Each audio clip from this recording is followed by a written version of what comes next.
जय श्री कृष्णा। राधे राधे। वृंदावन में शरद ऋतु का समय था।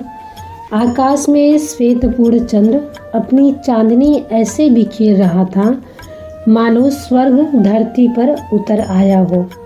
यमुना का जल चांदी सा चमक रहा था। उस पर कमल के फूल हवा में झूम रहे थे। मंद समीर बह रही थी जिसमें कदम्ब, मालती और मल्लिका के फूलों की सुगंध धुली हुई थी। इस पावन क्षण में कृष्ण ने अपनी मुरली अंधेरों में रखी। जो ही पहला स्वर गूंजा, ऐसा लगा मानो सारा ब्रह्मांड उसी ध्वनि में समा गया हो।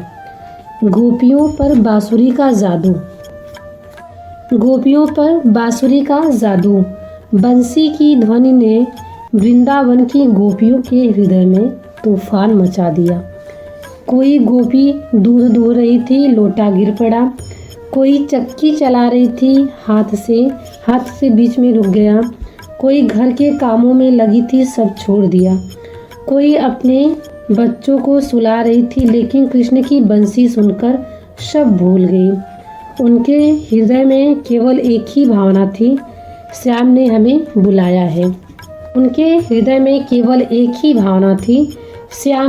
हमें बुलाया है। और वे सब मोह माया, परिवार, पति, पुत्र सब छोड़कर दौड़ी पड़ी। निकुंज वन का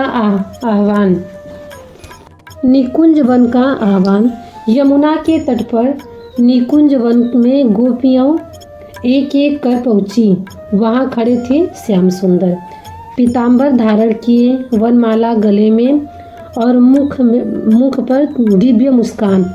गोपियों ने हाथ जोड़कर प्रणाम किया और कहा, हे प्रभु, हम आपके बिना रह नहीं सकते, आप ही हमारे प्राण हैं। कृष्ण मुस्कुराए और बोले, गोपियाँ, यह उचित नहीं है। तुम्हें अपने घर में रहना चाहिए। पति, भाई, माता, पिता सब तुम्हारी प्रतीक्षा कर रहे होंगे। क्या तुम सब मर्यादा भूल आई?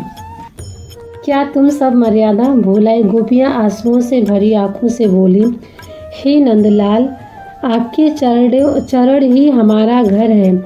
आप ही हमारे पति हैं, आप ही हमारा सब कुछ है। संसार का कोई बंधन हमें आपसे अलग नहीं कर सकता। रास का प्रारंभ। कृष्ण उनकी निष्काम भक्ति और सच्चे प्रेम से प्रसन्न हुए। उन्होंने अपनी बांसुरी पुनः बजाई। तुरंत ही गोपियाँ रिताकर खड़ी हो गई और तभी हुआ दिव्य चमत्कार। हर गोपी के साथ एक एक कृष्ण खड़े हो गए। कोई उनका हाथ पकड़े, कोई उनके साथ नृत्य करे, कोई उनके संग गाए, कोई हंसती और झूमती। हर गोपी को लगा श्याम केवल मेरे हैं। रास का अद्भुत दृश्य। देवता स्वर्ग से यह दृश्य देखने आए। इंद्र, ब्रह्मा, महादेव, नारद सब इस दिव्य प्रेम में नित्य होकर विस्मित रह गए।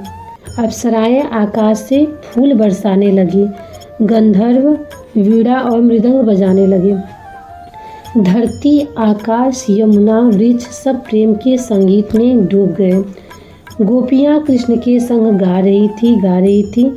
तभी प्रभु आप ही हमारे आराध्य, आप ही हमारे प्राण हैं।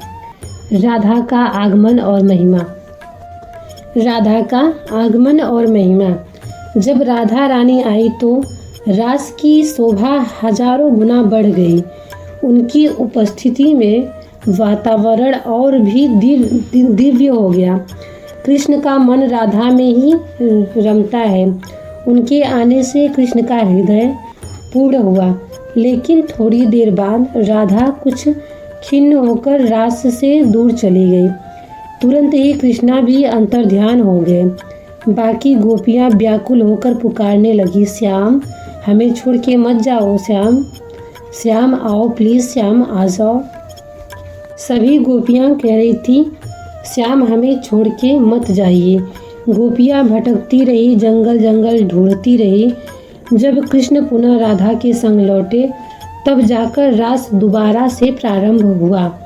यह संकेत है कि रास का केंद्र राधा है और राधा रानी के बिना कृष्ण भी अधूरे हैं। आत्मा और परमात्मा का मिलन। यह रास केवल नृत्य नहीं था, यह आत्मा और परमात्मा का मिलन था। गोपियाँ आत्माएं थी, कृष्ण परमात्मा थे। जब आत्मा संसार के बंधन छोड़कर ईश्वर के चरणों में समर्पित हो जाती हैं तब वह दिव्य आनंद का अनुभव करती हैं। रासलीला का गूढ़ रहस्य। रास हमें यह सिखाता है कि भक्ति निष्काम होनी चाहिए। ईश्वर को पाने के लिए पूर्ण समर्पण करना चाहिए। संसार का प्रेम नश्वर है लेकिन ईश्वर का प्रेम अनंत और शाश्वत है। और सबसे बड़ा सत्य यह है कि राधा और कृष्ण का प्रेम केवल नारी पुरुष का प्रेम नहीं बल्कि जीव और परमात्मा का अद्वितीय मिलन है। तो आप सभी को ये राधा कृष्ण का रासलीला कैसा लगा प्लीज़ कमेंट्स में ज़रूर बताइएगा। थैंक यू सो मच हमारे ब्लॉग को देखने के लिए, और आप लोग ऐसे ही अपना प्यार और आशीर्वाद मेरे ब्लॉग पे मुझ पे बनाए रखें। तो इसी के साथ हम अपने ब्लॉग को समाप्त करते हैं, मिलते हैं नेक्स्ट ब्लॉग में। तब तक के लिए bye bye. Thank you so much. मेरा ब्लॉग देखना ना भूलना। Thank you.